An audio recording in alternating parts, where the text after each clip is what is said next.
नमस्कार, स्वागत है आपका। आप देख रहे हैं इंडिया बोल रहा है। मैं हूं आपके साथ विवेक शांडिल्य।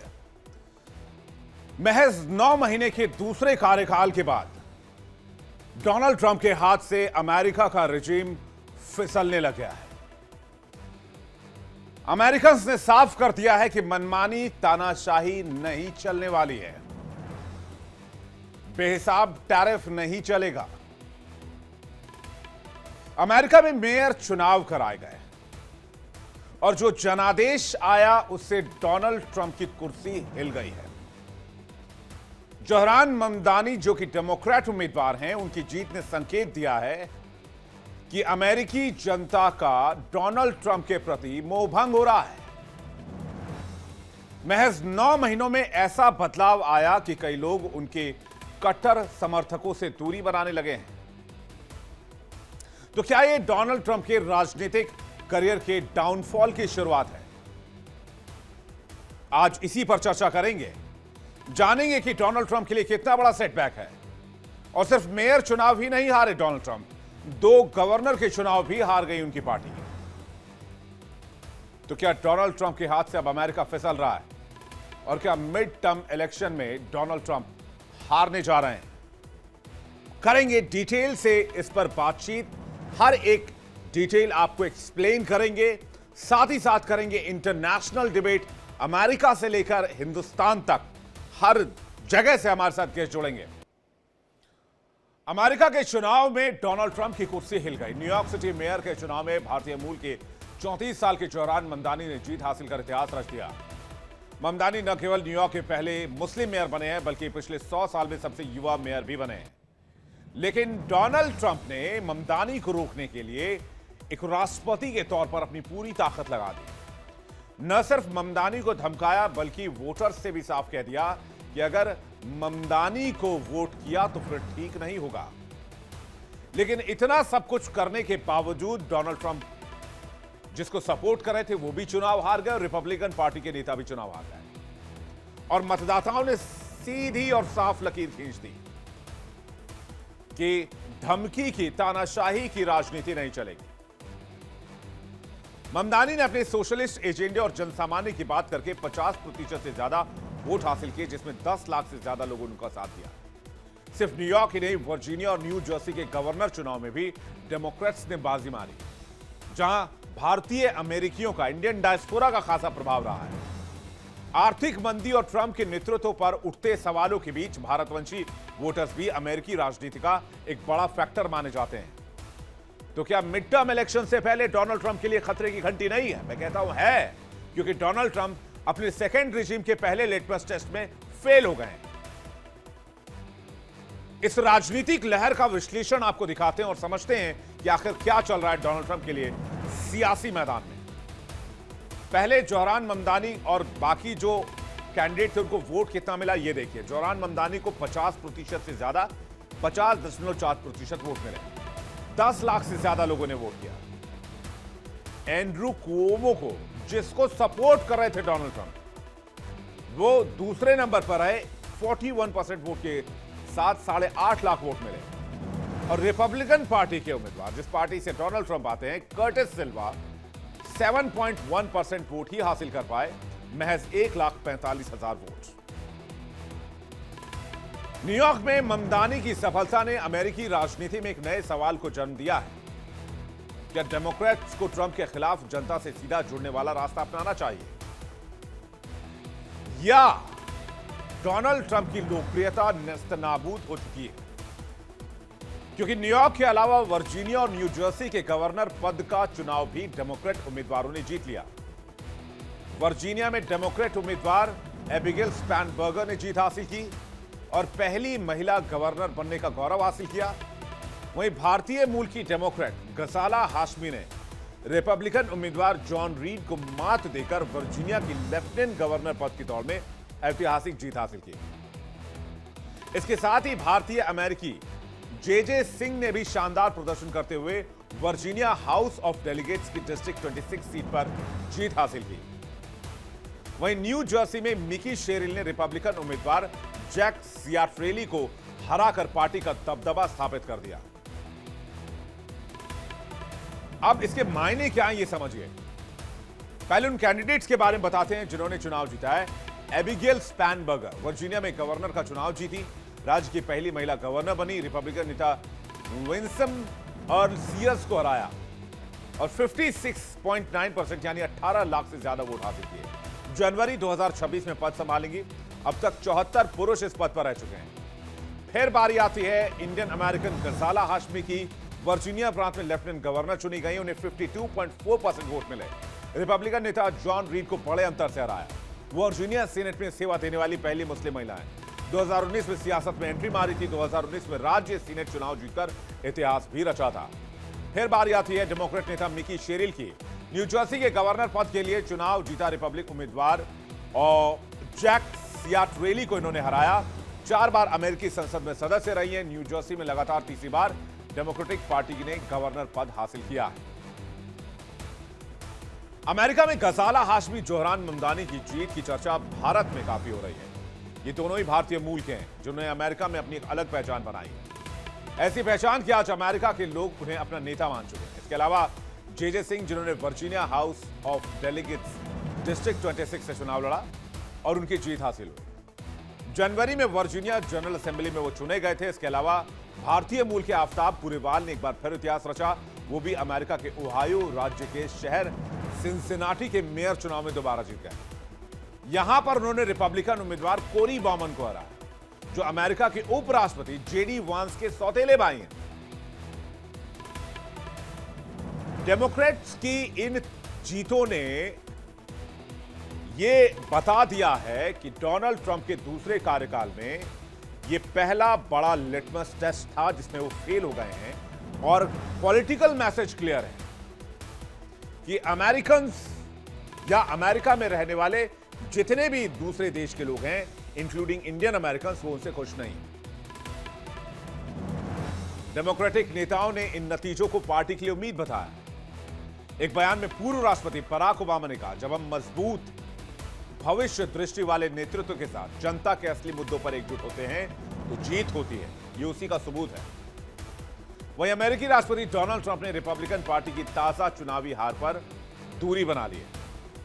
ट्रूथ सोशल पर पोस्ट करते हुए उन्होंने लिखा, ट्रंप बैलेट पर नहीं था और गवर्नमेंट शटडाउन, यही 2 वजहें हैं जिससे रिपब्लिकन हार गए। लेकिन डोनाल्ड ट्रंप यह बताना भूल गए कि वो शटडाउन के लिए डेमोक्रेट्स को जिम्मेदार ठहराते रहे। डोनाल्ड ट्रंप ने इस साल की शुरुआत में न्यू जर्सी के गवर्नर पद के लिए रिपब्लिकन उम्मीदवार जैक सियाट्रेली का समर्थन किया था और न्यू जर्सी और वर्जीनिया दोनों में टेली कॉन्फ्रेंसिंग रैलियां भी की थी। मेयर चुनाव, गवर्नर चुनाव में डेमोक्रेट्स की जीत और ट्रंप की हार ट्रंप का टेंशन बढ़ा रही है। ट्रंप को लगे इस झटके का असर अगले साल अमेरिका के मध्यावधि चुनाव में भी देखने को मिलेगा।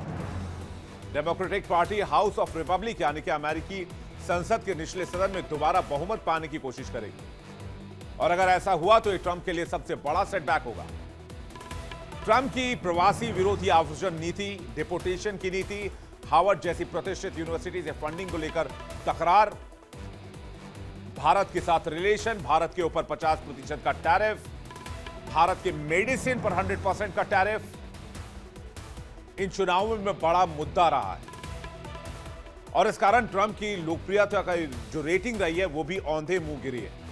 -18 यानी कि -18 मार्किंग उनकी अप्रूवल रेटिंग रही है।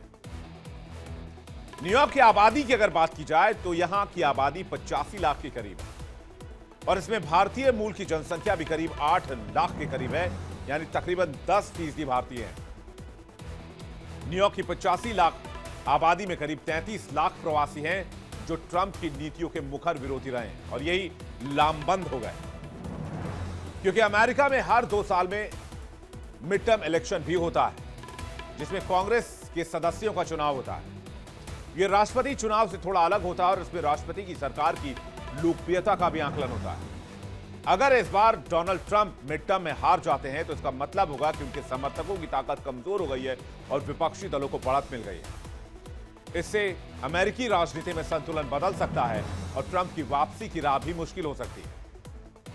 अमेरिका में हालिया चुनाव और राजनीतिक घटनाक्रम ने एक बड़ा सवाल दिया है, क्या ये ट्रंप का लिटमस टेस्ट रहा जिसमें वो फेल हो गए? जहां उनका प्रभाव कमजोर पड़ता दिखा, जहां उनकी राजनीतिक पकड़ और जनता के बीच उनकी लोकप्रियता को मापने का यह बड़ा मौका माना जा रहा था। लेकिन ट्रंप इस परीक्षा में फेल हो गए। तो जाहिर सी बात है कि ट्रंप के फैसले, चाहे वो टैरिफ को लेकर हो, चाहे वो भारत को लेकर हो, चाहे वो ड्रग्स को लेकर हो, इन तमाम चीजों को लेकर डोनाल्ड ट्रंप अपने 9 महीने के कार्यकाल में ही फेल साबित हुए हैं और उनकी लोकप्रियता औंधे मुंह गिरी है। आज इस इंटरनेशनल डिबेट में शामिल होने के लिए हमारे साथ दुनिया भर से मेहमानों का एक बड़ा पैनल हमारे साथ जुड़ रहा है। हमारे साथ पूर्णिमा नाथ जुड़ रही है अमेरिका से, और पूर्णिमा नाथ जो कि रिपब्लिकन नेता भी हैं, उन्होंने डोनाल्ड ट्रंप के लिए काफी काम किया। आज उनको यह देखकर खुशी नहीं हो रही होगी कि जिस रिपब्लिकन पार्टी के लिए उन्होंने काम किया, वो रिपब्लिकन पार्टी इस चुनाव में डाउनफॉल में दिखी और उनको काफी नुकसान हुआ है। हमारे साथ मेजर जनरल ए के सिवाज जुड़ रहे हैं, जो कि भू राजनीतिक विशेषज्ञ और रक्षा विशेषज्ञ भी हैं। सिवाज सर, आपका भी बहुत बहुत स्वागत है। और साथ ही साथ हमारे साथ डॉक्टर शुभदा चौधरी जुड़ रही हैं, जो कि विदेश मामलों की जानकार हैं और आपको बता दें कि इंटरनेशनल रिलेशंस की एक्सपर्ट हैं। शुभदा चौधरी जी, आपका भी बहुत बहुत स्वागत है। थोड़ी देर में अमेरिका से हमारे साथ डॉक्टर धीरज कौल जुड़ेंगे, जो कि इकोनॉमिक एक्सपर्ट है और भू राजनीतिक विशेषज्ञ भी हैं। धीरज कौल का फिलहाल इंतजार करेंगे। आप मेहमानों का बहुत स्वागत है, दर्शकों आपका भी बहुत बहुत स्वागत करते हैं आज के इस डिबेट में। पहला सवाल मैं पूर्णिमा नाथ जी से लेना चाहूंगा। पूर्णिमा नाथ जी, ये एक्सपेक्टेड था रिपब्लिकन्स के लिए, या फिर आपको लगता है कि ये एक ऐसा समय था जहां पर डोनाल्ड ट्रंप के लिए मैसेज बहुत जरूरी था? नमस्ते, जय Hind. Thank you so much for having जय हिंद मी। मैम। फर्स्ट ऑफ ऑल, ये मैं पहले भी कह चुकी हूँ, काफ़ी देर से मैं कह रही हूँ, डोनाल्ड ट्रंप की जो 2.0 है, it was extremely disappointing, disgusting to tell you the truth. ये इसके लिए हमने नहीं वोट किया था। I didn't support this. लेकिन जब मागा बेल्ट है, जो Christian Bible thumping Christian MAGA belt है, उनसे बात करो, they have been emboldened to the point that they have been targeting us Hindus, legal immigrants, at times citizens. हमें trash करा जाता है, ह्यूमिलिएट करा जाता है on a daily basis. Quote and quote बोला जाता है, गो बैक होम। बेसिकली आप अगर वाइट नहीं हो, आप अमेरिकन बन नहीं सकते हो। अगर आप क्रिश्चियन नहीं हो, तो आप रिपब्लिकन भी नहीं हो सकते हो। मतलब क्वेश्चन आता है, how dare you call yourself Republican conservative, you are not even a Christian and you are not born here. ये सिचुएशन, ये नौबत आ चुकी है इस कंट्री में। मागा जो है, डोनाल्ड ट्रंप ने जो उनको राइज दिया है, उनको एम्पावर किया, that has been extremely disappointing for me to see. And ऐसे नहीं है कि रिपब्लिकन पार्टी को किसी सब ऐसे है, लेकिन मेरा प्रॉब्लम ये था कि जो लीडरशिप है वो चुप थे। हमारे कांग्रेसमैन है टॉम टिफनी बोल के, विस्कॉन्सिन में, वो गवर्नर के लिए रन कर रहे हैं अभी। he went after the H1B holders and employees of UW system, University of Wisconsin system in Wisconsin. मैंने उनको क्वेश्चन किया, ये आपने तो पहले कहा था कि इलीगल को डिपोर्ट करेंगे, उसमें भी आप वायलेंट क्रिमिनल इलीगल को डिपोर्ट करेंगे, आप H1B को क्यों टारगेट कर रहे हो? हम तो लीगल है ना, हमें क्यों टारगेट करा जा रहा है? There is of course no response. Message तो आ गया ना जनमत से, बैलेट ने जवाब दे दिया ना। इट वाज कार्मिक रिटर्न। मैंने पहले भी कहा है, इस्लाम जो है, शरिया जो है, अमेरिका फेट है, उसको आप अभी निकाल नहीं सकते हो। ये लंदन भी गया, न्यूयॉर्क गया, अभी नेक्स्ट वेटिकन जाएगा। But the point what I am trying to say over here, the arrogance and the ego of Republican Party and our conservatives and the MAGA cult has been astonishing to watch. And this has been heartbreaking for us. This country was built by immigrants. अभी जो Donald Trump है, उनके family भी तो immigrants है। अब वो कैसे इमिग्रेंट्स को बोलते हैं? न्यूयॉर्क में 9 से 10 लाख इंडियन अमेरिकन हैं। जी sir, and this is the irony of it. His own family is immigrant and German, Scottish immigrant. तो अब हमें क्यों टारगेट करा जा रहा है? बिकॉज नहीं, अमेरिका के लोग इसके साथ नहीं है, मतलब ये इन फैसलों के साथ नहीं है। -18 अप्रूवल रेटिंग नेगेटिव में। नहीं, मागा कल्ट है पूर्णिमा जी, वो कुछ होंगे, वो कुछ एक तबका होगा जो मागा सपोर्टर होंगे, क्योंकि हर कोई ट्रंप का अचानक से विरोधी नहीं हो सकता। लेकिन 9 महीने में, दूसरे कार्यकाल में इतना बड़ा सेटबैक लगना अपने आप में बहुत बड़ा मैसेज है। और यही लोकतंत्र की Absolutely. खूबसूरती होती है। डॉक्टर धीरज कौल अमेरिका से लाइव इस वक्त हमारे साथ जुड़ रहे हैं, इस खबर पर हमारे साथ बातचीत करने के लिए। कौल साहब, आपका भी बहुत स्वागत है। एक रिएक्शन में आपसे भी एक रिएक्शन आपको भी चाहूंगा आपका, और आपको बहुत गुड मॉर्निंग, सुप्रभात। वैसे लोग सोचेंगे मैं आपको गुड मॉर्निंग क्यों कर रहा हूं, तो अभी वहां पर अभी सुबह हुआ है और आपने अभी अपने काम की शुरुआत की है, तो इसलिए मैं आपको गुड मॉर्निंग कह रहा हूं। आप कैसे देख रहे हैं इस रिजल्ट को, चाहे वो नमस्कार, थैंक यू फॉर गवर्नर का रिजल्ट हो चाहे वो मेयर का रिजल्ट हो? नमस्कार, thank you for having me on the show. और जर्नल साहब को नमस्कार, Purnima ji very nice to see you, and आपके अदर एक्सपर्ट सबको मेरा नमस्कार। और it's a bright day here. I was last night in New York, I just came back to PA. It's a very beautiful day in New York, getting up, and this is what we were anticipating. Matter of fact, see, I support certain things of Trump, but what is right is right. There were 5 big agendas. आप इसको नकार नहीं सकते।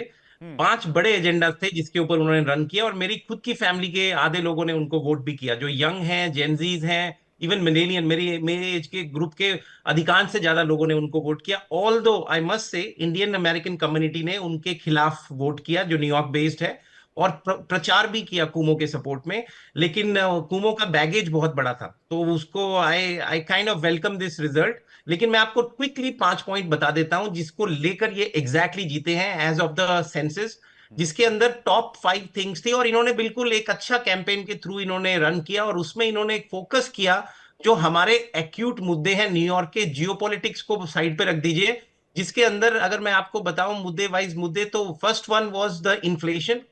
हमारे यहाँ पे inflation बहुत ज्यादा है।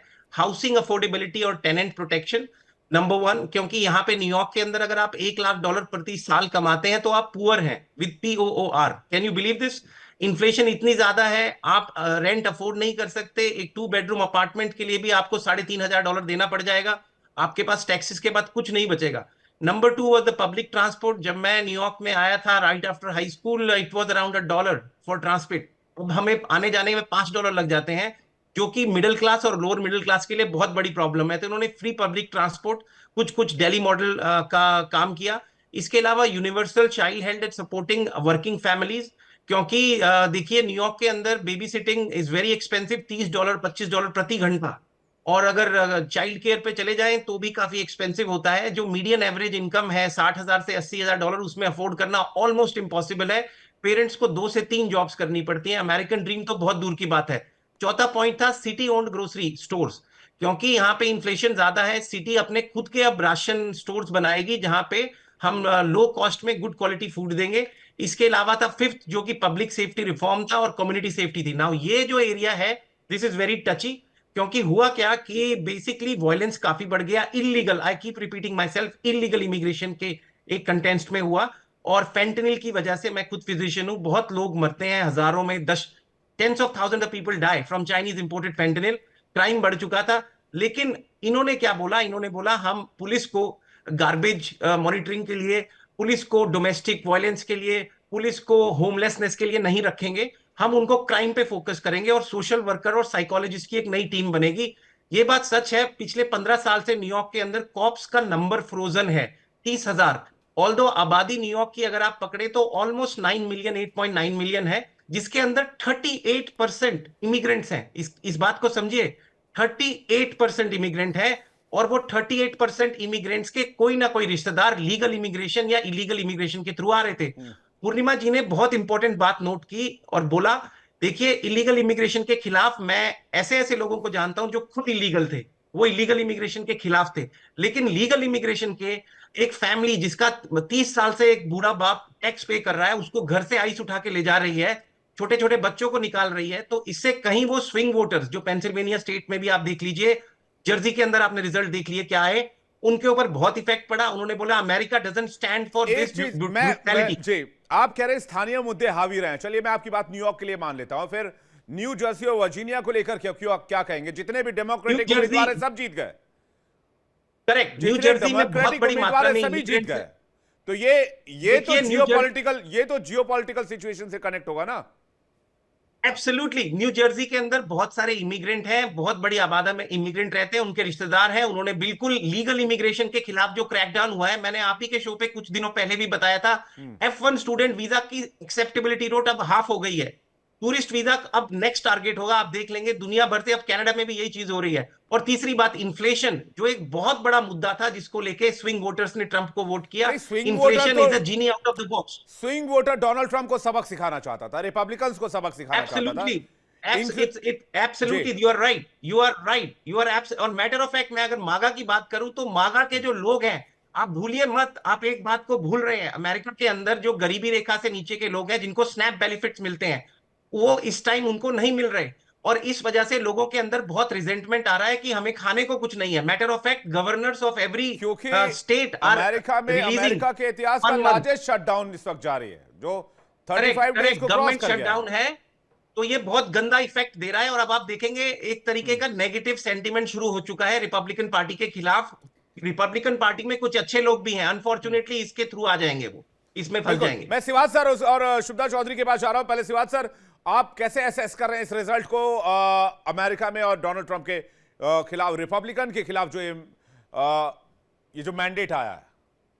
देखो विवेक, सच्चाई है कि डोनाल्ड ट्रंप जो मेक अमेरिका ग्रेट अगेन को बनाने के लिए चले थे, उनका जो तरीका है वो कंप्लीटली फेल, वो फोल्टर था। क्योंकि सच्चाई यह है कि जिस प्रकार से उन्होंने टैरिफ लगाया, उसको जो टैरिफ लगाने से तो इन्फ्लेशन बढ़ना ही था। एग्जैक्टली। वो भारत पहले बता रहे थे कि अगर 50% टैरिफ लगाया, जो सामान भारत से जाता था, अगर वो खरीदेगा लोकल आदमी तो उसको 50% एक्स्ट्रा देना पड़ेगा। इसी प्रकार चाइना से लगे।